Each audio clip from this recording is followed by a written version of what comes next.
Dynamic e-commerce, running your POS on a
trying to see, okay, which of them will come this side and that. Maybe I can find standing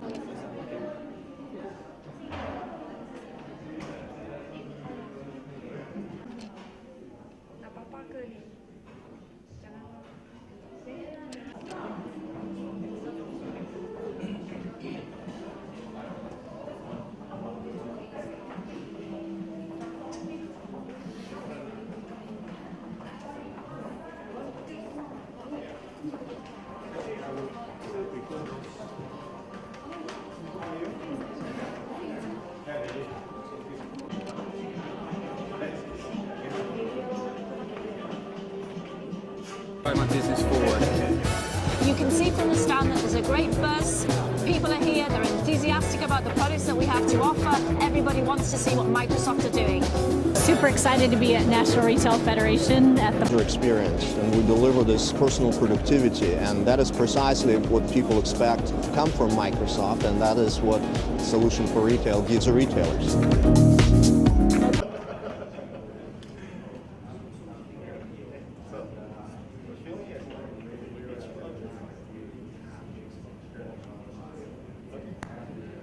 Good afternoon. If I could get all of you to be seated, please, so we can start with the afternoon's proceedings.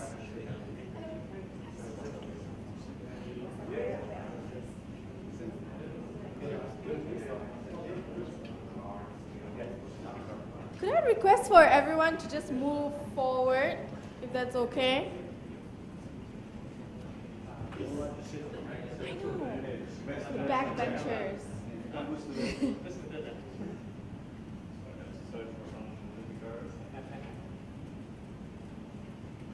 That's me.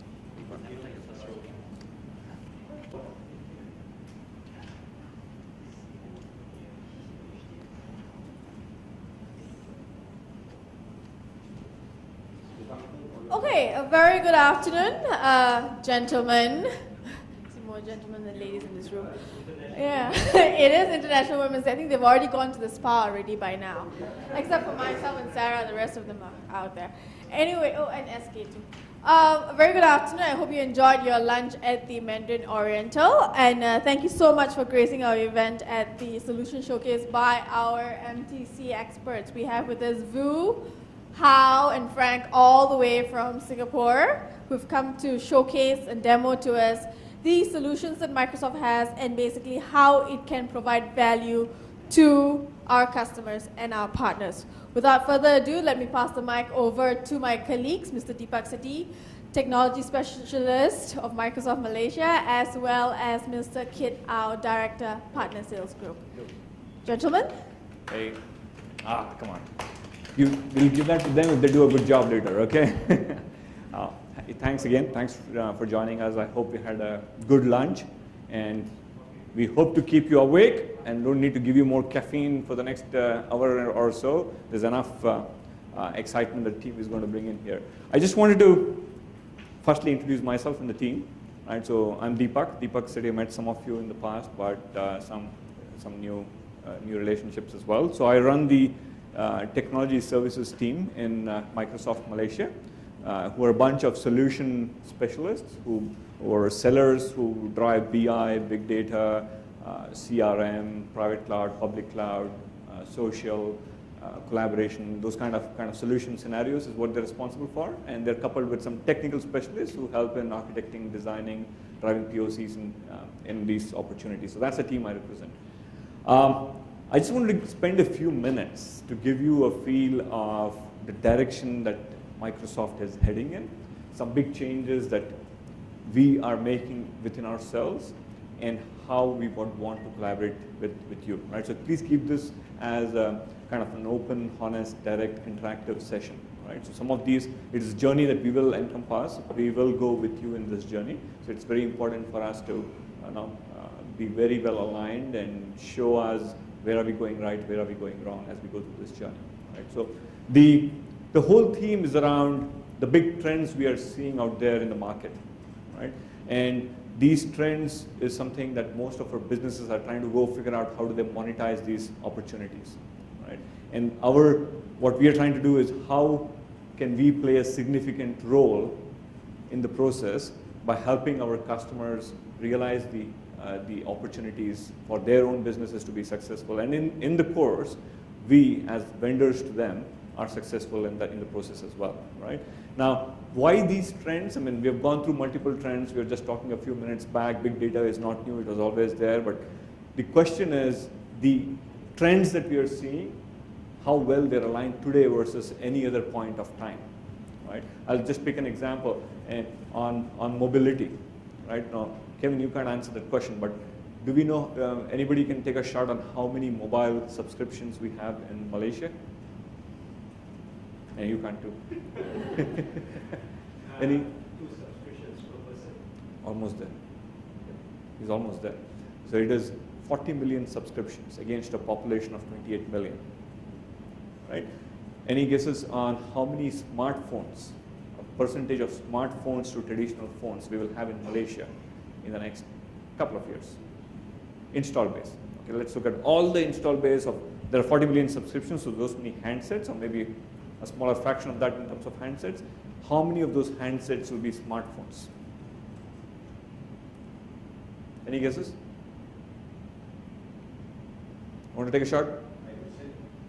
Almost there, right? It's 66 to 70%.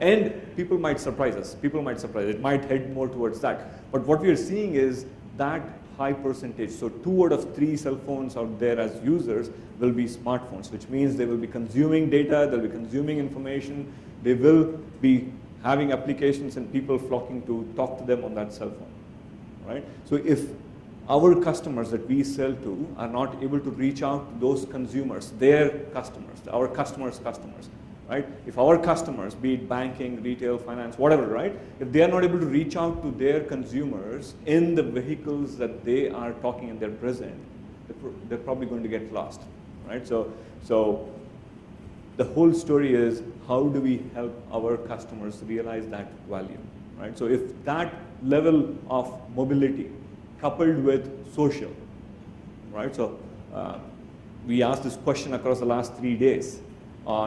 Last 3 days, by the way, were events with customers. We had around 300 plus customers in the last 3 days, right? Almost each and every one of them were in some social network or the other, right? Whether it is Facebook, LinkedIn, Twitter, whatever, right? Now, the value of taking those kind of presence in the social network on those devices and how do we couple them together, right? Again, how many of you, have any of you heard about cloud? Right? Kevin, you can answer again. No, but cloud is a simple example of where you publicize the social value of an individual. Right? So they take all the interactions, the followings, and the friends that person has across all the social networks and say, this is your brand value. Right? And that brand value is a number. So our friend was just sharing these numbers earlier in this week, saying Justin Bieber has a higher brand value than President Obama, which means that he has more following, more people listening and following him and getting influenced by what he says. Right? Think of a scenario where, let's say, one of your customers is in hospitality industry, right? They run the hotel business. think of a scenario where the check-in person looks at that registration, a person walking in, and as he walks in, she sees the clout value of that person is on the high, right? Then she might want to treat him better. Maybe she wants to give him a room upgrade free. Maybe she wants to organize for a basket of fruits when he goes into his room. And this person really gets excited, happy about the service, tweets out saying, this is a great hotel, amazing hospitality. And you already have a lot of people following him, and when they come to the same city next time, they probably are going to stay in the same hotel, right? But this is using social, using big data, with zero investment for your customer. All that they need to do is have the cloud value of that person. But where we can make a difference is automating that process, right? Tying that to their CRM engine, tying that to their BI platform, tying that to their registration system. So every registration has some of that data coming in. They have a view of this customer, high net worth customer coming in. What has his last social interactions been? Which countries has he been around? What has he been talking about? What is his cloud value? So when he comes in, it can be such a personalized interaction that the customer is really feeling at home in a city that is not his home, right? So that is what we can augment it to. It could be a zero cost leveraging and monetizing BI to, for us, providing an automated view of getting that into their tool, and that means a lot of services, right? But not at the cost of building incremental infrastructure. So there are existing investments every customer has made, right? There's not one bank who is not invested on a BI platform, whether it is SAS or Cognos, or there is some BI platform, there is some data warehousing solutions that he has invested in, right? The idea is to leverage that and provide more functionality, either on his premise or moving it to a cloud, which is what we are seeing more. Yammer, for example, is everything on the cloud. Most of the social is running off the cloud. How do we take all the data, put those pieces together, make it relevant to those business folks, and make it exciting for them, right? So the power of putting all these pieces together is what is defining the new opportunity for each one of us in this market, right? And what that is changing is who is making those decisions, right? If our sellers, right? So if your account managers, your sellers, and our sellers constantly are sensing a cost pressure, right? It probably means that we are still not driving up the value conversation, right?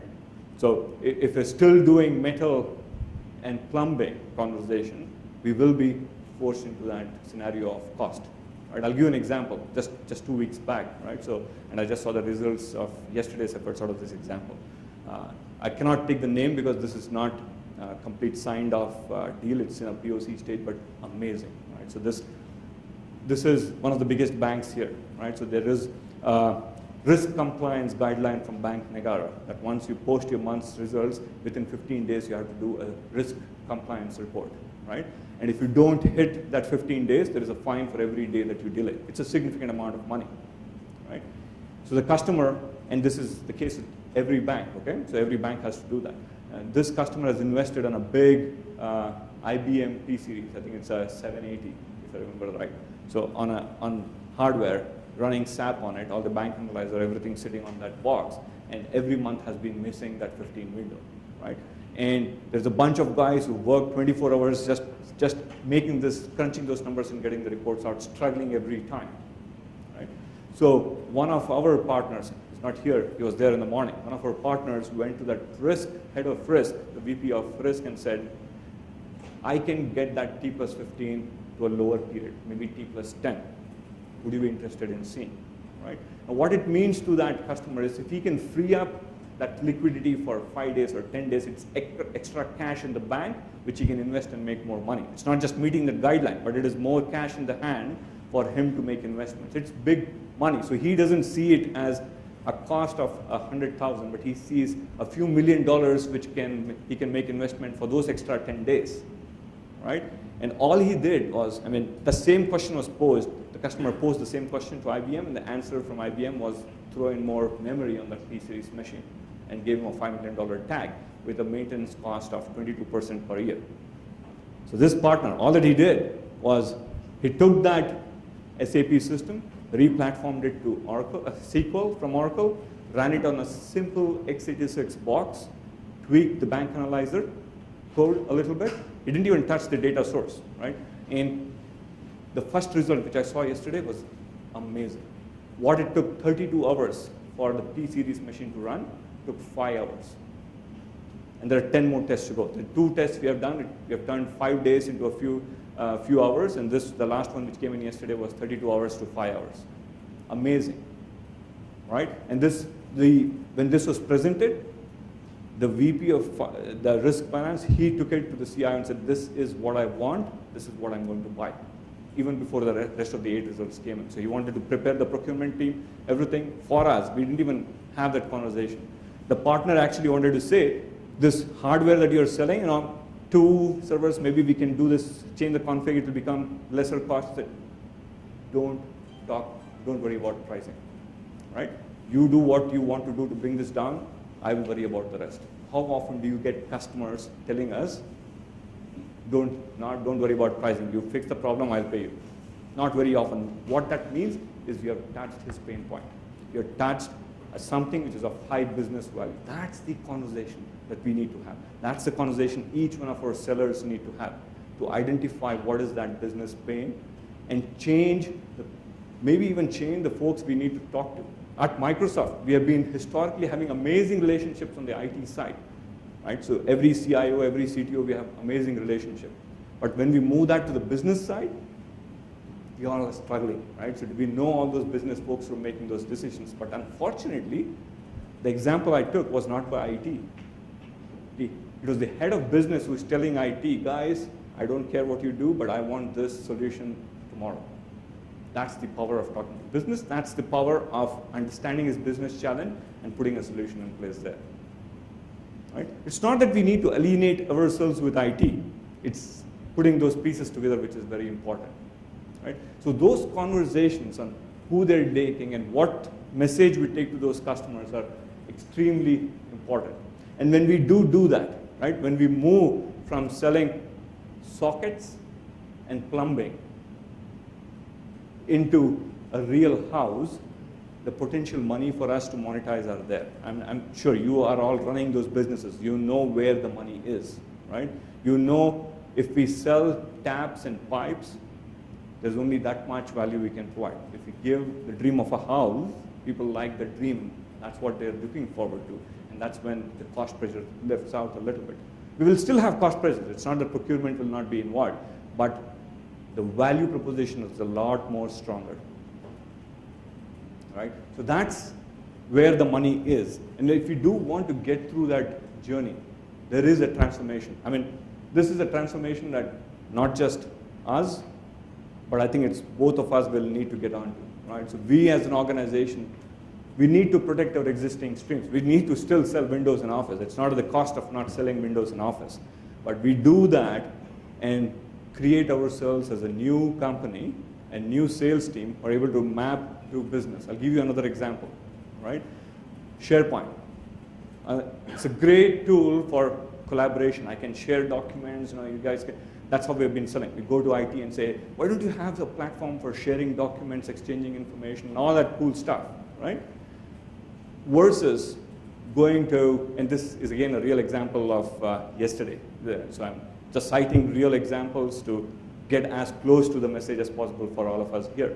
So yesterday we were talking to, again, an insurance company, right? So we tried to find out what is the cost of mistakes in underwriting, right? So let's say there is a process of underwriters, right? So they underwrite those insurance. Sometimes they make a mistake, they agree to some terms, and then there are claims against those insurance policies, right? Now, we wanted to find out how many instances like that happen, errors in underwriting resulting to claims which they have to pay out, right? What is the cost of those mistakes and how many do they make? What if we eliminate that cost? Well, what if we automate the process? We have a documentum, we have a template, we automate the process of approval and ensure that we reduce the number of mistakes that happen to underwriting and reduce the policies that get invoked. What is the cost of that, right? He was excited. That's exactly what he wanted. And in Malaysia, most of the tier 2 insurance banks, they don't have an automated process for underwriting. There's no automated process for actuaries. right? So that is a huge value. You don't talk to IT there. You talk to the head of sales, who is having those cost pressures, or the head of that, the functional head. That is where that pain is. And once you have this conversation, you're not talking SharePoint at all. But what you're selling is SharePoint. All that workflow, all the documentum, all the repository, the templates are all Office and SharePoint. We don't have to tell that to the business guy. All we're saying is solving his business problem. Solving that problem was a few $1 million worth. And if you charge $1 million against a few $1 million of saving for him, it makes absolute business sense. That's how you build a business case. That's how we work with business to get IT deliver to business what they want. That's the change. That's changing the game. That is driving the solutions and scenarios. Right? The last few days we really had some interesting partners in here. So the first day was financial services, telco. The second was retail and manufacturing. The third day was the public sector part of the organization. So we made it as relevant to those industries as possible. Right?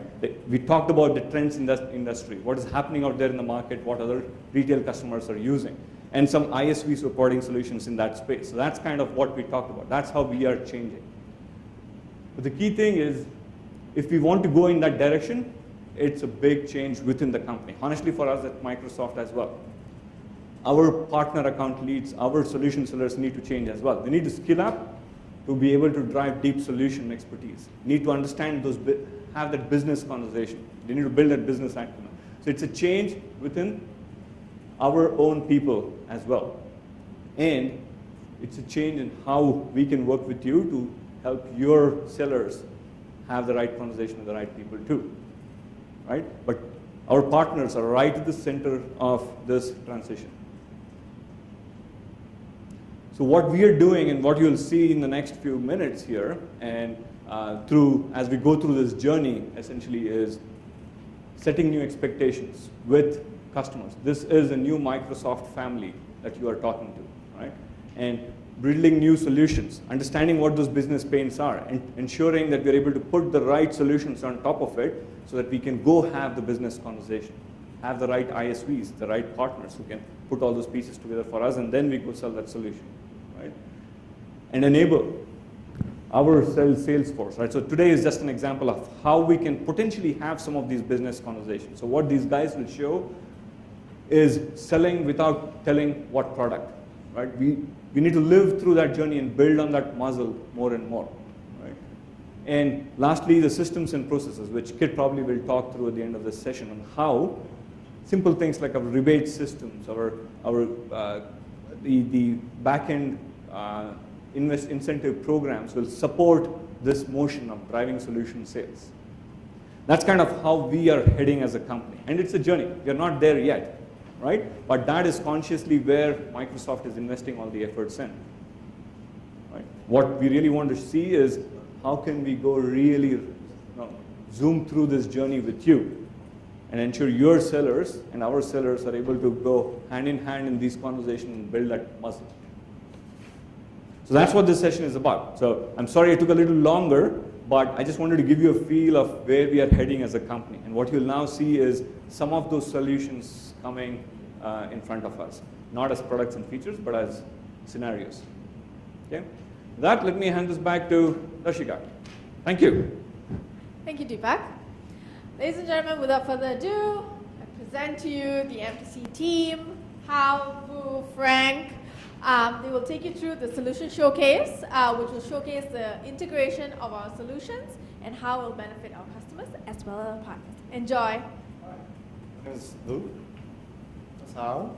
Frank. We're all three architects at the Singapore MTC. We specialize in application platform for infrastructure, business productivity. How many of you guys attended today's session in the morning? 1, 2, 3. Oh, okay. So you guys understand how long it took for us to go through, right? So we set up these scenarios for us to talk to business folks, to talk to C-level executives. Because the way that we sell our Microsoft sell is that we create the vision so our customers understand how they can leverage our platform with the business people with the C-level executives. And then we transitioned that into doing ADS, and then after that, POC. The scenarios we set up today is so that we can have that kind of conversation with the business executives to show them how they can use our platform. But unfortunately, I think we only have 45 minutes or so with you guys, right? And so we cannot go through the entire thing. So like we did this morning, it took some time for us to go through the script, act it out, to set up the scene, right? So what we were thinking about doing is that we're just going to describe what that scene is, and we're going to describe what the business scenario is, and we're just going to do the demo. Okay, so hopefully you can see the demo and connect all these things together. Okay?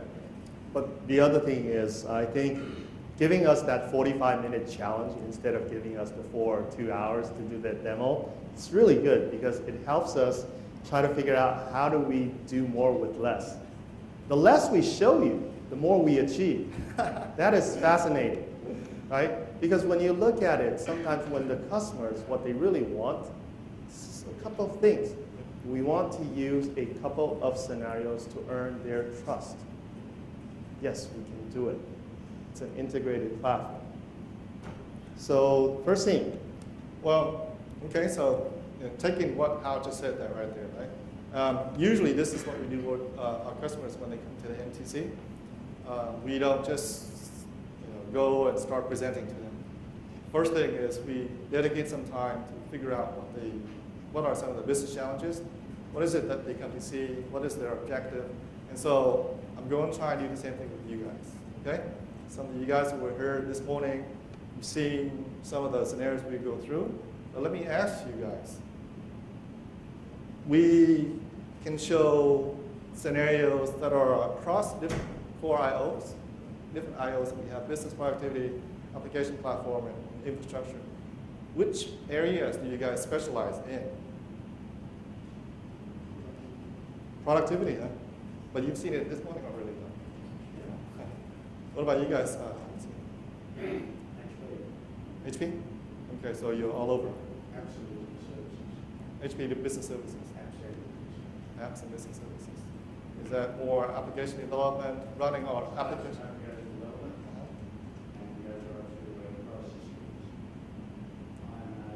Okay. Okay. All right. Okay. So pretty much all the other scenes. What about you? What about you? I'm from the high-tech division, it's infrastructure and cloud. Infrastructure and cloud. Definitely we've seen before. You guys? Yeah. I don't recognize you from this morning. Oh, yeah, Max. That's why you sit all the way back there. Okay. What are you guys? You've seen it already. Sorry? Productivity and core IO. Okay. All right. So we'll do more business productivity and then core IO. We'll, in the middle, app lab, maybe we can skip that. Okay. All right. So the first scene, we're showing IT service management. So IT needs to be able to see and know what are some of the devices their users have. Can we go back to the slides too? And then the next one is how do you manage lost or stolen assets? So one of the things that we're going to show here is that Al went out, partying too much, he lost his phone, he lost his laptop. So how do we manage that? And then finally, when he lost all this stuff, how do we enable that users to still be able to connect to their corporate network? So the first thing is that Hal's lost the cell phone, right? So where's the cell phone? I can't find the cell phone, but oh, you got it. Oh, over here. On your table. All right. You stole my cell phone. All right. What are you trying to So with the cell phone, if you lose it, then there is a feature that enables you to actually be able to go through and wipe it, right? So let's go show that. All right. Okay. So so usually the first thing I'll be playing a mean boss. Right? So I'm the business user. So I would call IT to ask for help. So the first thing is I make a call.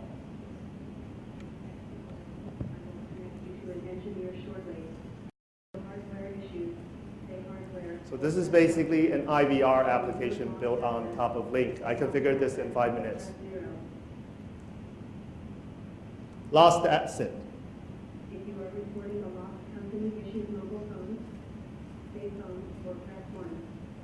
If you are reporting a lost company issued laptop, say laptop or press 2.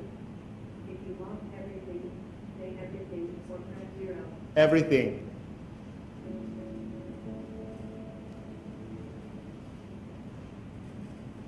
So what's going to happen in the back end is it's going to look at the people in that organization. For example, now I guess it's going to Vu, okay, and now it's going to Frank.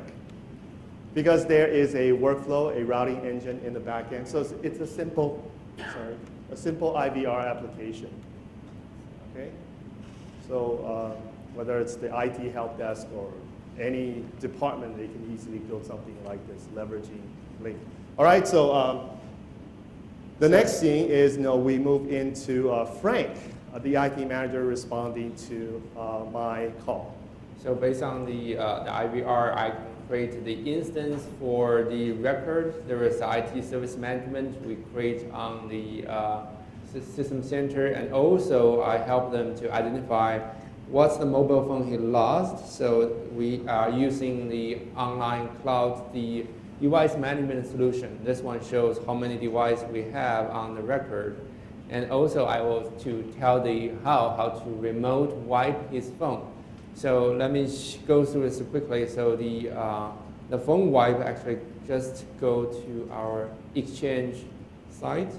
And so this is showing off how end users can manage their own endpoint. Of course, IT, they can do the wipe for the end user, but usually it needs to go through an approval process. So it takes a while. When you're in the middle of the night, you found out you lost your phone, there's sensitive confidential information on top, and the end user just logs into their environment. Okay, so you guys use Exchange, right? So you know that this feature is available in Exchange right now. You can go to web access, and then options, phones, mobile phones. We'll show you all the phones that that you're connected to Exchange over here. It has been there for the last 8 years, this feature. So what he's going to do here is click on wipe, right? And then we'll wipe this phone right here. So there's not too many people. Within about 30 seconds or so, it will send a command. Log in over here. And then it will send a command. Once it sends that command here, it will wipe the entire phone. Reset it to its factory setting. And it's not just for Windows Phone. Of course, over here we showcase the Windows Phone, but you can do the same for Android phones, for iOS. So you can see right here, it's finished wiping already. You can see that right here it's starting up with HTC. This is what you would normally see when you first start it up. Okay? And the reason why we're showing this, it's not a new feature, but it's something a lot of people are asking us, even though it has been there for 7, 8 years. And a lot of people, they're buying expensive solutions to do this. And then when you do that yourself, you would get a confirmation that the phone is successfully wiped. Then we also help the how to enable him to be productive remotely. So he lost his laptop. So I also show the guide him using the Windows Go USB thumb drive to boot their laptop into the Windows 8 devices. All right, so if we can switch to my PC. So the storyline is, I've lost my laptop. All right, so IT has provided me with this thumb drive as a temporary solution. So what this thumb drive is, it's a full Windows 8 machine. Without the CPU, without the screen, without the keyboard, without the power button. But I plug it into any device that can run Windows 7 or Windows 8. So just like that, I plug it in. And what it's going to do is, first of all, it's going to jump out something, prompting me for a BitLocker password. So this is a security measure that we imposed on the thumb drive itself. So BitLocker is a technology that we use to encrypt the data on a thumb drive or on a hard drive. and also on the USB, not only on Windows Go device, but also enable all the USB thumb drive for the daily business use. So by this change, you can reboot your systems into your Windows to Go device. Yeah. So just to show you, this is a Windows 7 machine, and I currently have only the C drive. Okay, the Q drive is actually the system file, right? So what I'm going to do, and also it's 119 gigabyte, my C drive. Now what I'm going to do is I am going to do a reboot, and because of time constraint, I actually pre-configured this laptop to have the priority of booting into USB first, right? So what it is doing now is it's doing a reboot, but when it's doing a reboot, the machine detects that there's a USB drive inside the machine. So, and this is a bootable USB drive. So it boots into the USB instead of booting into my local C drive. So you can see the screen is very different. It's first going into a BitLocker password prompt. So let me just enter my password. And can you explain a little bit? Yes, and actually by this scene, we'll not only show the encryption of the hard drive, we actually show we protect information for all digital assets, including on a mobile phone, on a laptop, on a USB thumb drive. So all the things that customer can lose is the paper things. All the others, digital document being protected. It's not only to protect information, we also help them, customer realize we are providing remote access to our company's network. So when the people log in a Windows Go devices, this is not only a clean laptop, it's also connect back to our cloud services, connect back to our company's environment. Those the favorites background application will synchronize back. So there's no VPN need to set up, and immediately the audience can start to work the daily job on any applications they use to be in their corporate environment. Yeah. So the scene is inside my home network, but when I boot in, I can easily access my intranet environment without VPN. So that is direct access. Now the other thing that we show here is we also show that your data is actually secure. So remember I showed you that we have 119 gig of storage space on the C drive. It's now just 50.8 because now the C drive is this thumb drive. It's no longer the C drive on this machine. Okay? And IT can actually disable my disk management so that I cannot access this drive inside the laptop. So it will help us isolate the data. Anything related to corporate only sits on this thumb drive. Now we also show a little bit about how we handling the accidentally unplug the USB thumb drive. So they show the customer what happens when they unplug. Right, so I'm running a video right now. If I unplug this, you can see that the video actually suspends. Now, what I'm going to do is I am going to plug it back in, and then it's going to resume playing, but it's going to prompt me that you need to keep your USB drive plugged in. Otherwise, in 60 seconds, the machine will completely shut down, so no one can tamper with my environment. And also, after this scenario, all the other three scenarios, he will use in the Windows Go to doing the demo. So you can see this is not only show the Windows to Go demo, we're actually using Windows Go environment to do the business applications. All right, so switching back to, so that's a quick run through of our scene one. And if we can switch back to the slide.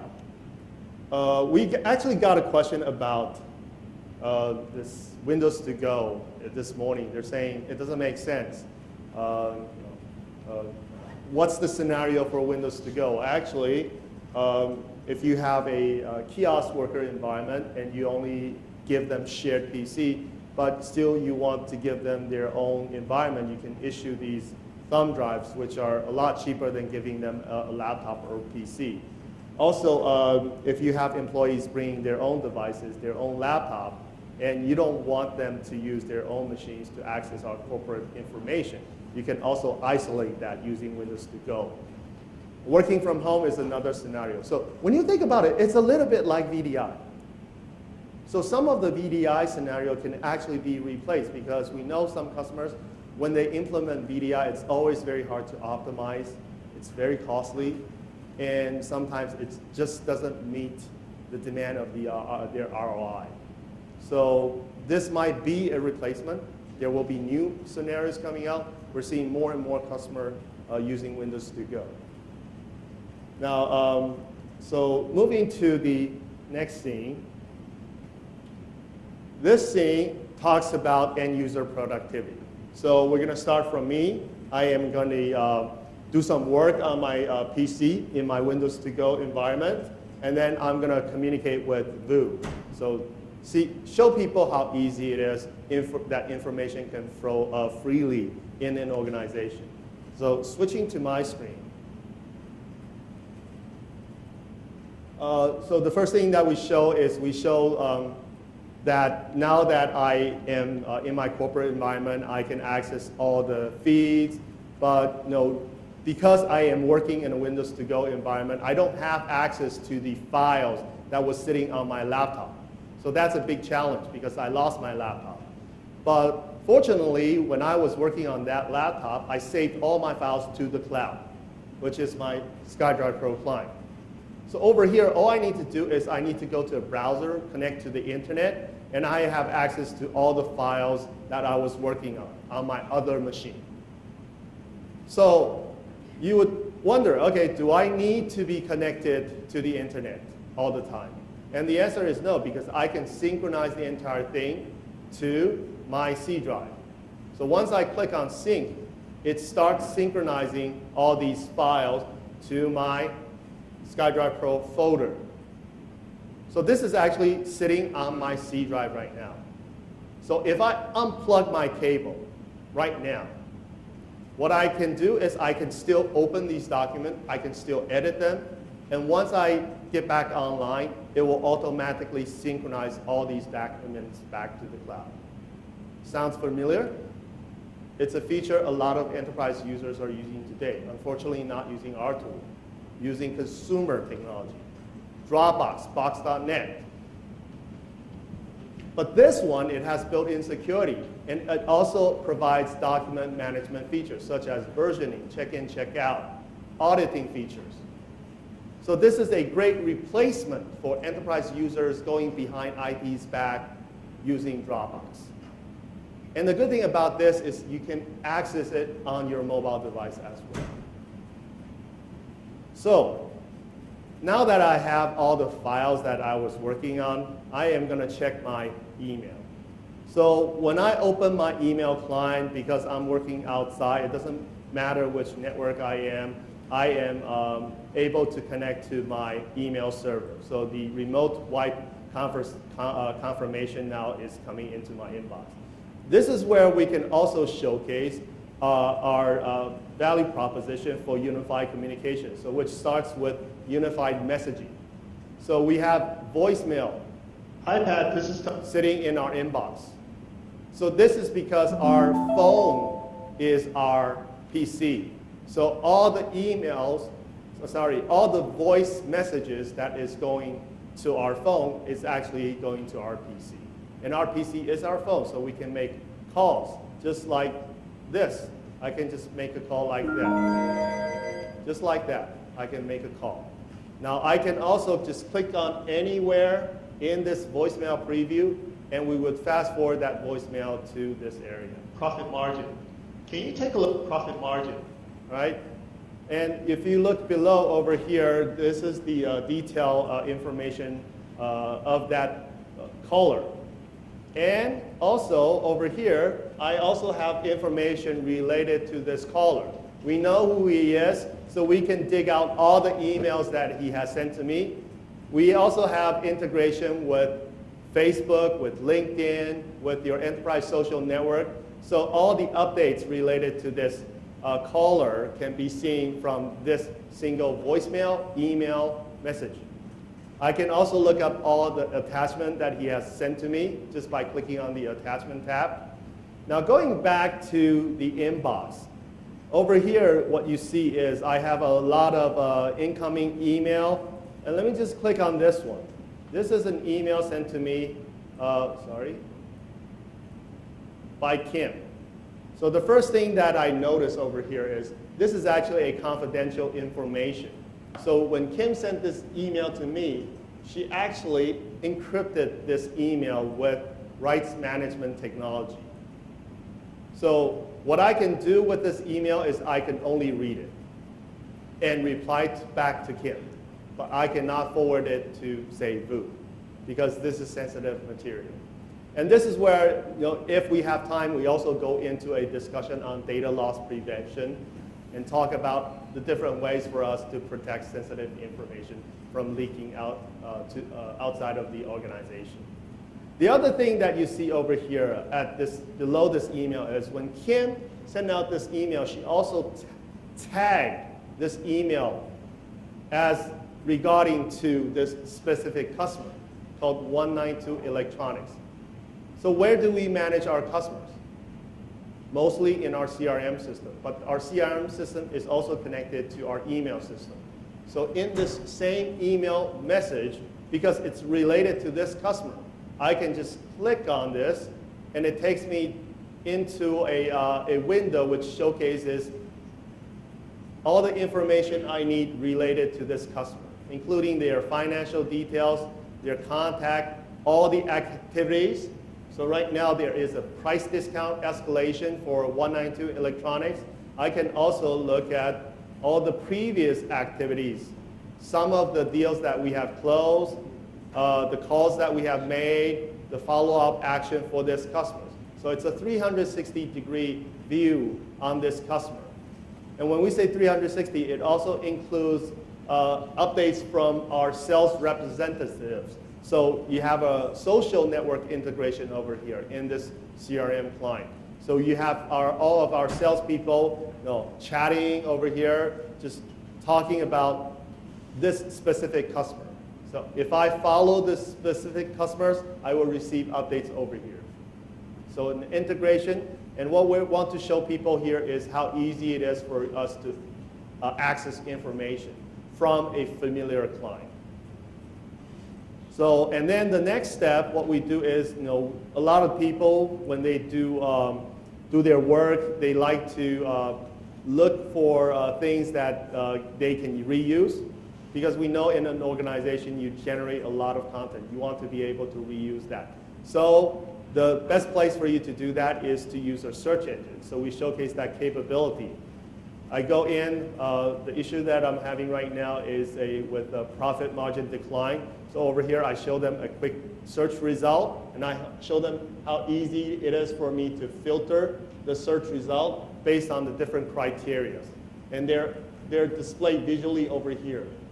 So if I want to, say, look for a PowerPoint presentation, all I need to do is just to click on PowerPoint.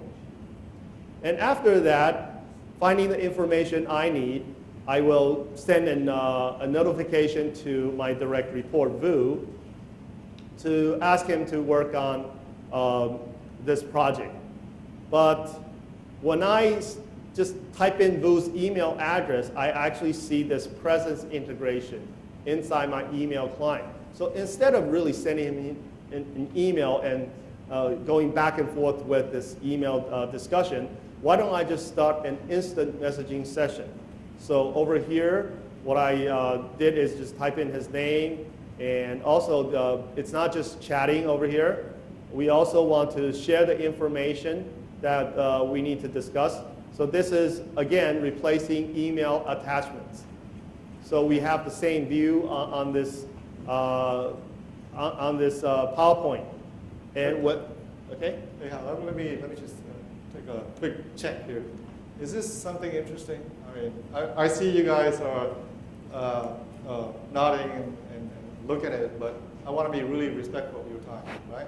So, was that? No, right? Okay, not for you, right? So I don't want to just have to go through all a demo and force you to sit here. So what is it that you're looking for? What can we help you? Is there anything that we can talk about to discuss? Otherwise, if we're showing you the demo and you're not interested, then we're really wasting your time, right? I don't want to do that.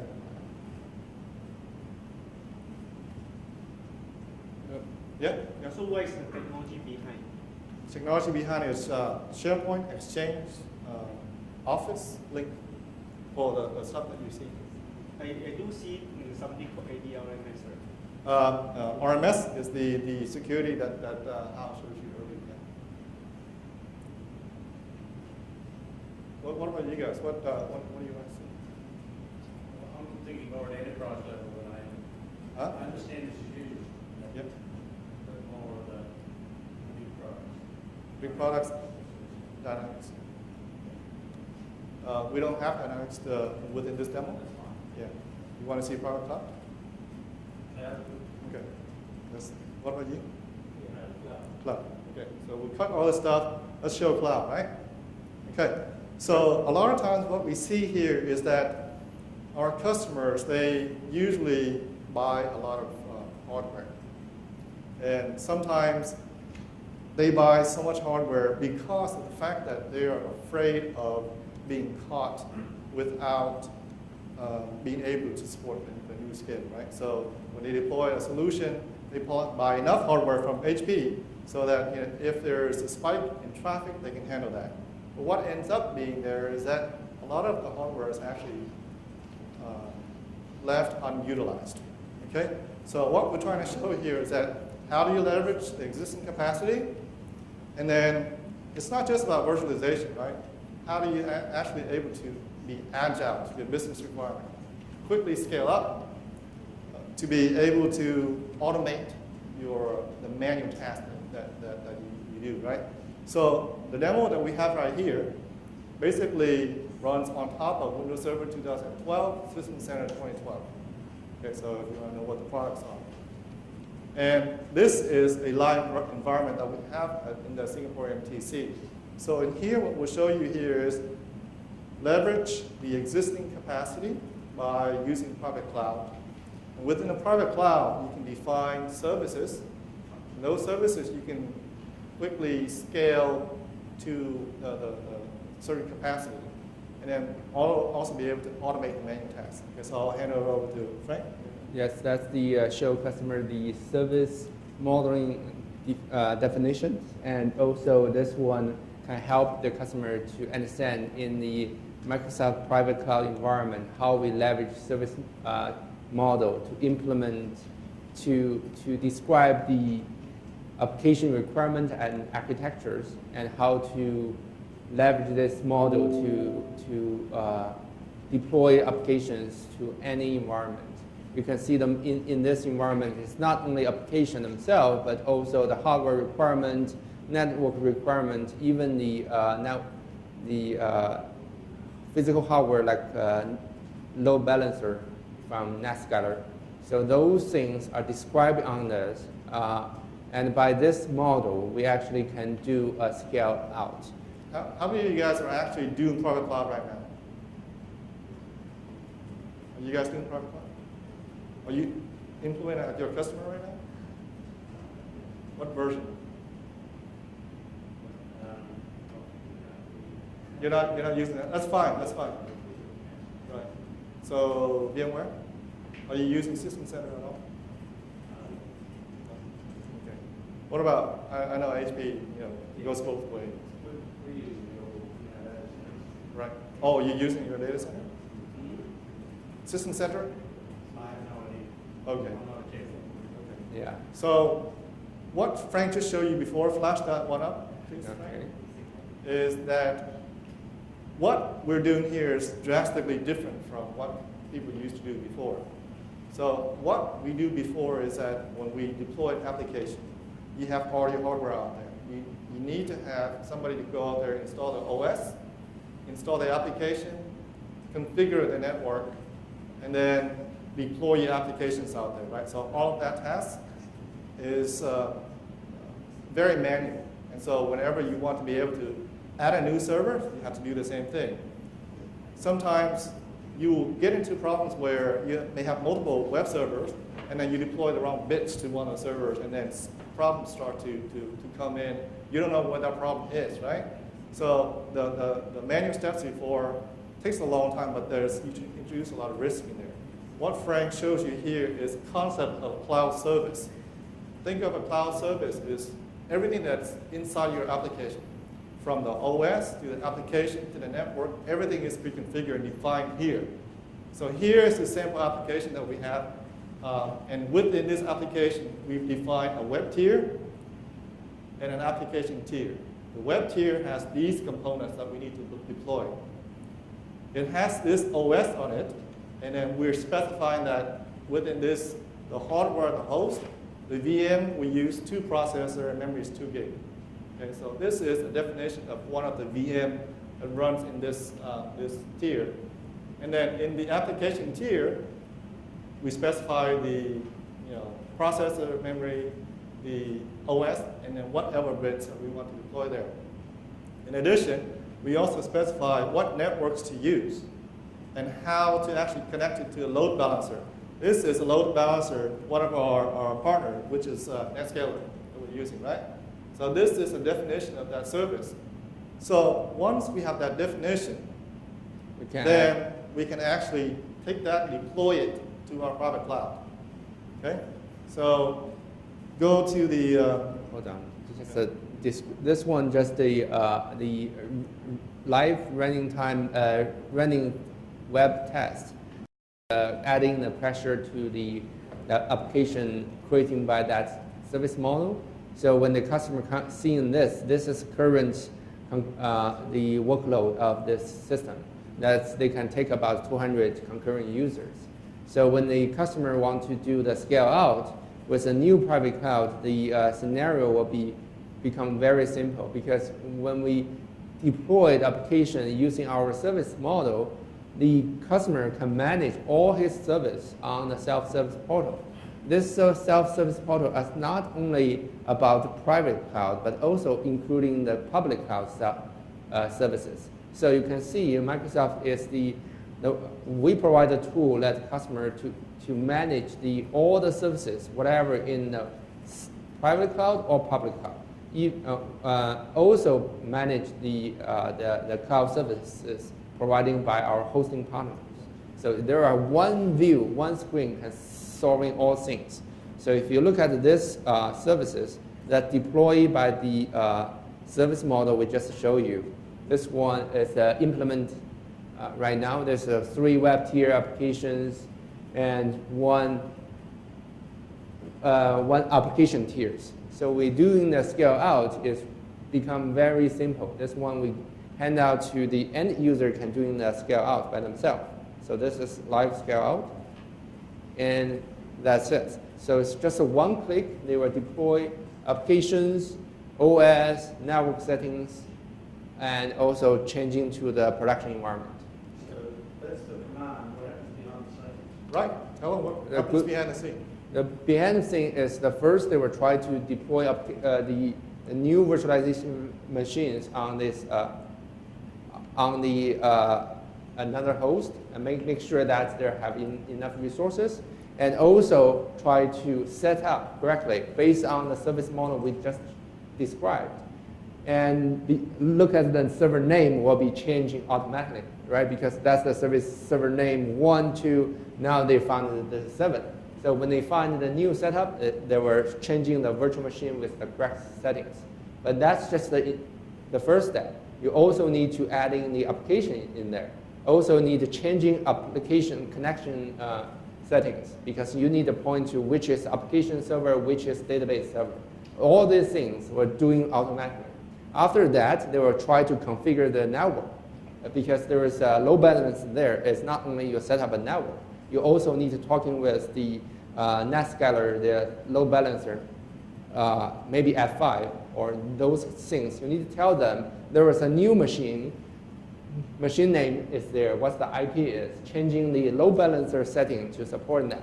Then the end user can see the workflow, the system can take you more and more traffic from outside. So this is a user interface? This is user interface, actually for application owner. At the other end of this, you've got someone managing the requirement to action that command, action that requirement. Actually, that's a Those things you said, good questions. That's the concept change. Previously, we normally customer say this is user interface. So I submit the requirement, and someone need to take care of the requirement in the process. Now when they go into the cloud environment, those approval process normally only taking over a resource pool.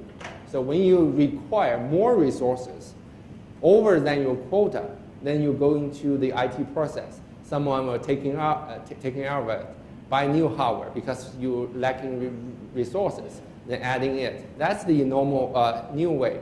But if you still running inside your quota and we still have enough resources, no need to do all of the things. The system can take over everything. So here, when we're showing this, there's no manual work here. Everything automatic is because the hardware is ready. is already ready and designed to take that command when the user wants it. Yes, because in the previous view, we actually show the customer what's the current workload in our data center. You can see that the density is quite high, right? As 211 machine running on 29 hosts, but the over months workload is still very low. That's very common in customer environment. So by this situation, we can deploy application very fast and get the result. So you can take a look at the scale out. Actually, it's already taken more and more traffic here. So, okay, I'm pretty sure this is another question, but how do you cater for surge? Like you've got our bank closing out at the end of the month, transaction volume goes from here to here overnight. How does this service respond to that traffic? Let me answer that, Frank. Let me answer that. Okay, so let me try to explain. And I've got the automation, I've got the make it easy for the client to user to send the need automatically, and then that need to be addressed automatically. The situation's already there, but what about surge, which only happens once a week? So you average that out and you get your 4% or whatever. Right. But on Friday night, it's 400%. How fast do you want to respond to that surge? How fast? Sorry. How fast do you want to respond to that surge? It cannot be instantaneous. It can be, but you have to pay a lot for it, right? So that's why I'm asking. How fast? Let's say my requirement in the service is that on Friday night at 5 o'clock, I need to have paid for 250 times the amount of normal transactions. Okay. All right. So the requirement was put into the provider's. Right. So before it is to survive for 8 hours. Right. Before I answer that question, I'm going to ask Frank to do another demo, and then after that, maybe we can connect the demos together. No, it's a very, very good question. It's a good question. He had to answer this without demo other parts. Right. Okay. So show him performance monitoring. Okay. You can explain that. Just quickly, what product is this? SCVMN? What's that? It's actually System Center. Here is the whole demo is actually only System Center and Windows Server. As also in the System Center suite. So there's nothing customized. It's not. I mean, here is AutoBox. Yes. Here we show AutoBox. Okay. Then the system definition models. How do you alter that? You just service template, right? Service template. Yeah. Yes. Service template, VM template. Here is the way we analyze the performance issues. So here I just demo. I want to search the last month, what's the application performance running time situation. This is last month. Yes. But let's go through this demo and then later on we connect the dots. So I will choose in production environment and application server. I will define the response SLA is 2 seconds. Maybe need to refresh. Okay. Actually, Frank, maybe this is too long. Bring up VMM and show them the performance monitor in VMM. So I guess that analysis had gone through to allow No, they can catch it. So the short of it is that we can monitor not only exceptions in the application, but application performance. He's showing you a report where he can actually run and figure out how many times the application violated an SLA of 2 seconds or more. Okay? So it shows that we can monitor the performance of the application. Not only that, this is just a report, but we can actually do that in real time, right? So we know when an error occurs, we know when a performance violation occurs, right? Now, show him runbook. Hold on. Okay, time issues. So this is just to give a view. This is the performance analyzing.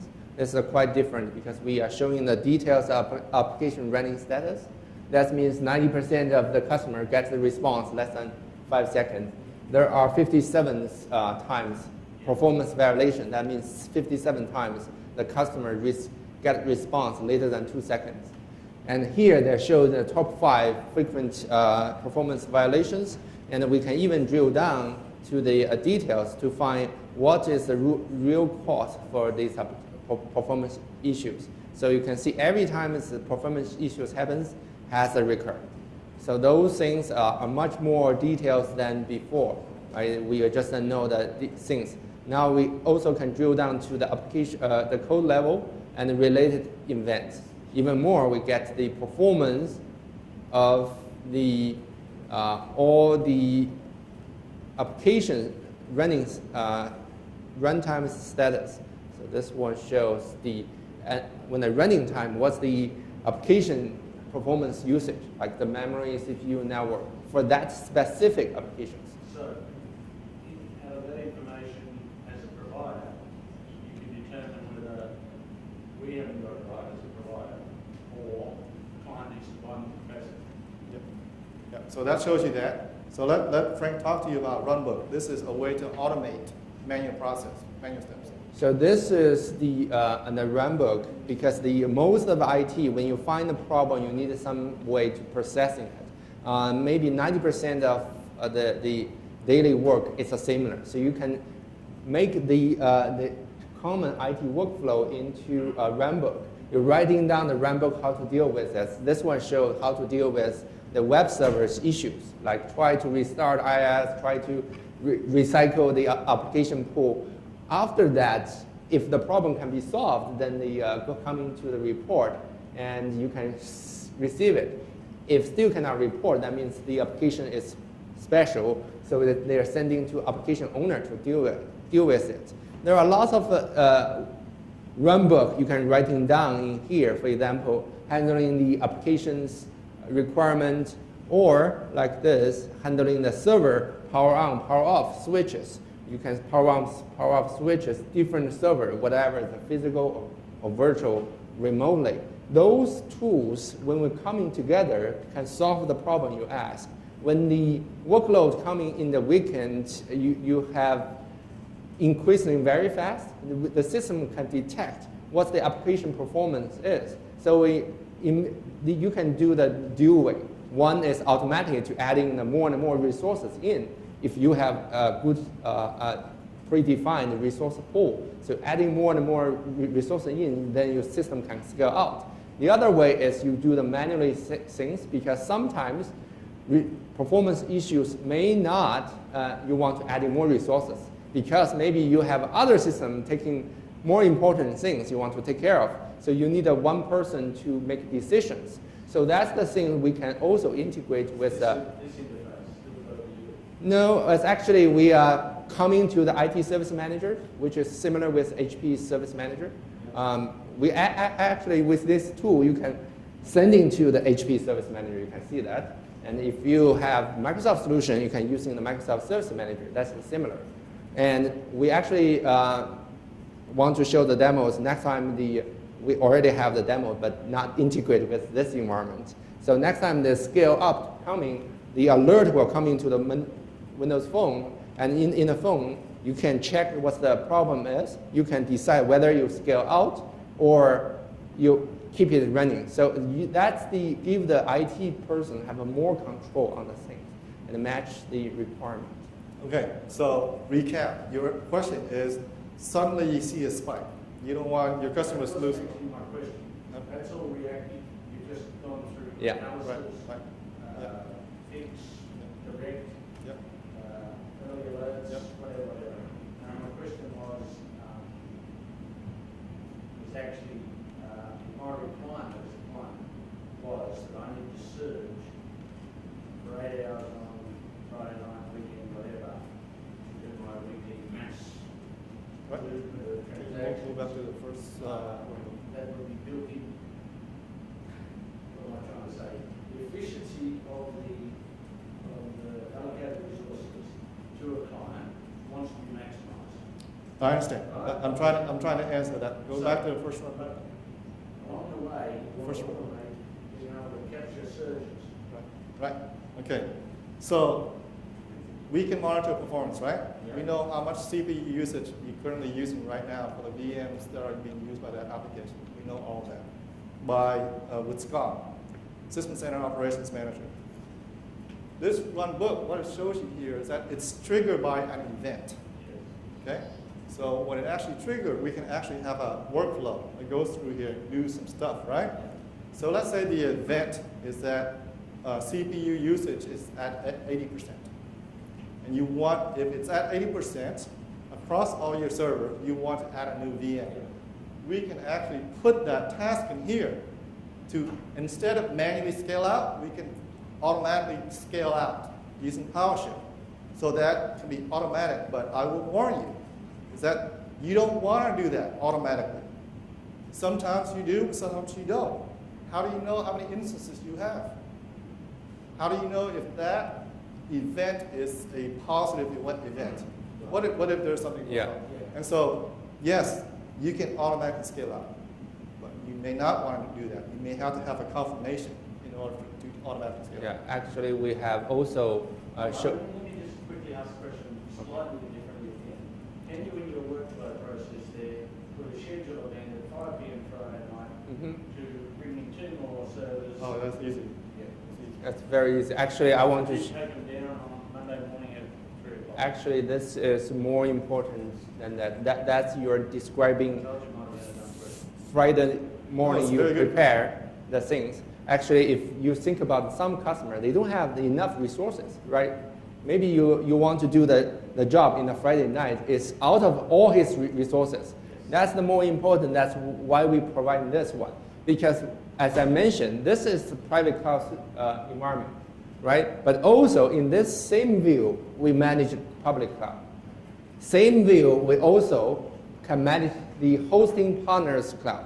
So your customer can actually extend the capability in the Friday night, not only inside his private cloud, but also extend it to the hosting partner, extending to the public cloud. That's the unlimited resource, just a pay per use. And then just keep. Yes, that's the, exactly, that's just money issues. So who would control, that's fairly powerful, you wouldn't want just anybody switching on and off services in an organization. Exactly. We have roles within there are roles very complex. There's much detail, so I just give you an overview. So when I'm doing this, you need to know who is the tenant, what the right is, who is the tenant administrator, who is tenant user. Lots of definition there. For example, now you can see there are, when I log in here, there are definition, what's kind of rights here. So if I choosing a different role, actually this role you cannot to do the scale out, but you still can see it, but you cannot do the scale out. So there are many different settings, like whether you want to give him the right to create instance, whether you want to give them the right to store your data back to your library. There are many controls you can do in this. So that's the one of the things we do, and also we just to give you an overview. This is how we show the customer the live demo of the data center environment. So this is SharePoint. You realize that's just actually a video file with a live alert. So all these icons here is directly connect back to the monitoring systems. So when the system up, down, or turning alert, it's showing here. So every alert place, you can even go there and click. You can see this is a link. You click, you can drill down to the details. So your dashboard is presented to the client by Yes. Yes. So they can look at it and in human terms say, that's mine. Actually, most people, normal business people may like this because this view gives them more clear vision than they standing before the data center. Because in there you cannot see, you don't know what happens in there. I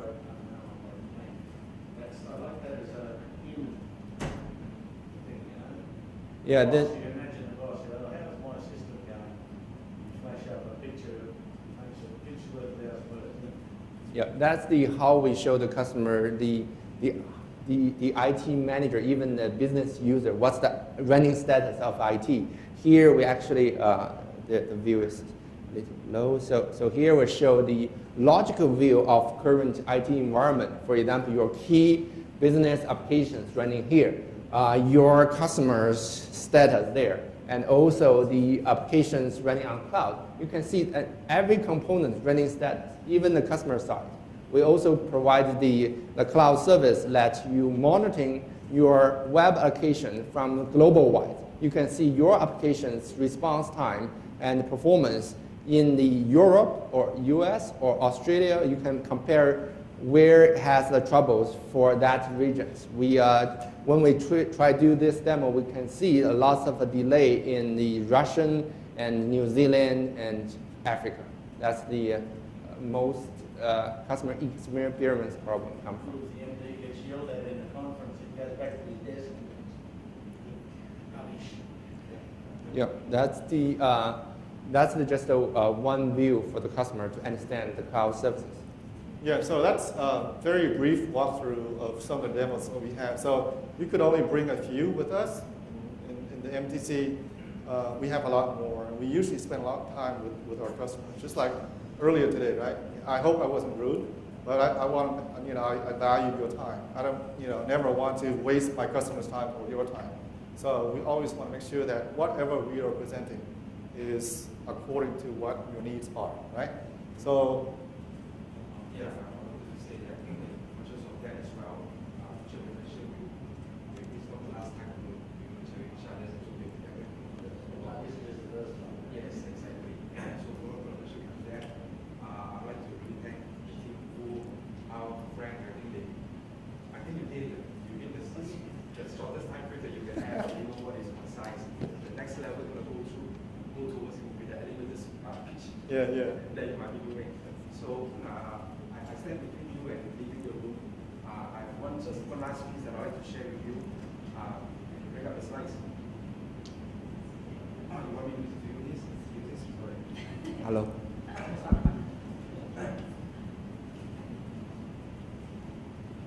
Hi. So I'm going to do two things only. I'm going to help you understand. When Deepak went through the session in the morning, at the start of the session, he spoke about how we'll end with solution partners in closing and the way forward, and in terms of how we need to make this a rewarding partnership to you. And I know the rewards to you is in the solutions and the services that you will drive for your own business. But beyond that, there are two areas that I want to tackle in terms of how we have restructured our incentives. The way we want to reward our solution partners are very differently. If you look at the Microsoft partner ecosystem that we have today, majority of the partners that we have always worked with or we have always rewarded are our transactional partners who transact the licenses with us. Over the last couple of years, we have started to evolve that, and we have moved the way we reward even our solution partners, and that's what I'm going to introduce to you today.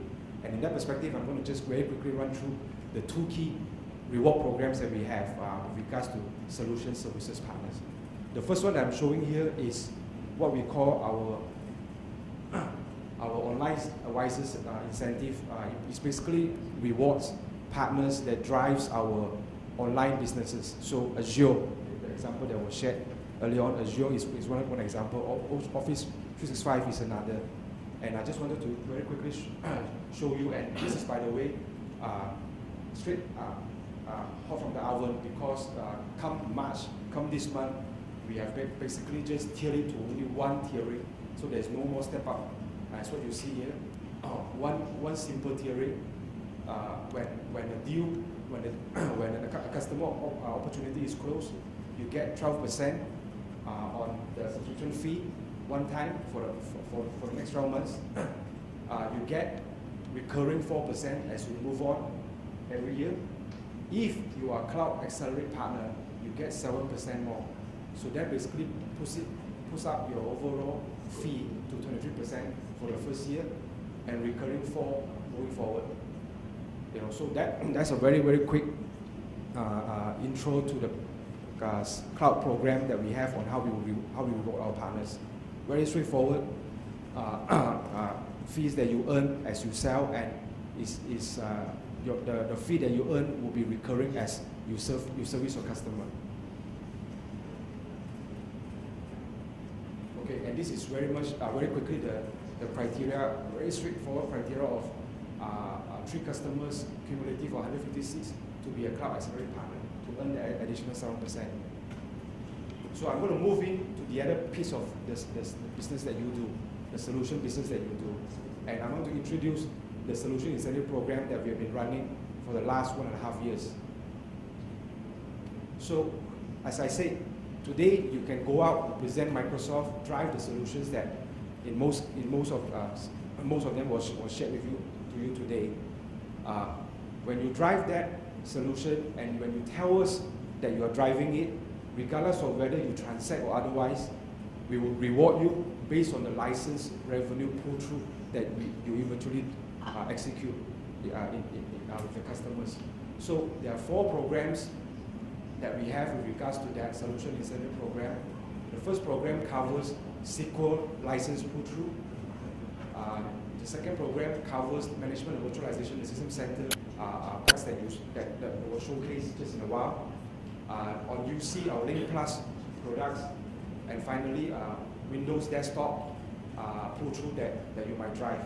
So the percentages that you see here are exactly the percentage rebate or the percentage incentive of what you would earn when our partners transact the licenses. When we collect the license revenue, you will collect this percentage on the revenue that we get. Okay, very straightforward. Of course, the ability to drive those solutions requires you to have that certain level of competency, and these are the programs that we have in our Microsoft Partner Network. The different types of competencies that you pick up that qualifies you into the incentive program. So the incentive program that you saw here, any of these 4, is tied to, is related to the competencies that you pick up here. Okay. Finally, a very quick snapshot I want to share with you. So since the inception of us driving the program, we have today captured in the system about 1 million of payment requests. So from the pool of opportunities that our registered partners who is in the program, that has worked with us, that has driven the engagement, driven the influence, the opportunities, we have registered $1 million of payment requests so far, and we have paid up about 700,000 as of now, as of February. So that's a quick snapshot I wanted to just share with you. And therefore, in closing, I just wanted to call out that this would land back to the core business of what you strategize in the relevant solution area that you focus with regards to the Microsoft business. Engage early in the opportunities, help us understand what you're doing, so we can profile our opportunity. We know what are the pull-through that you are driving. Maximize your incentive earnings. That's about it. So the last piece is on the cloud business. I share with you the incentive that we continue to evolve, and today we are driving that reward up to 23% for any new customers that you bring on the cloud to us. That's it. Thank you. Any questions? The previous slide, the figures is global. No, this is Malaysia. This is Malaysia. This is the only thing that is not Malaysian here is the forex. It's USD. 1 million US. on incentive or total sold? No, incentive. So this is that 20%, that 30%, that 10%. This is not the revenue that you are pulling for us. It's not the revenue. Revenue is about 5 times more. Yes. Yes, it's claims, exactly. Yes, yes, exactly. Been paid so far, yes. So we have a backlog of 300,000 that we need to clear. and many more coming. I cannot capture the ones that is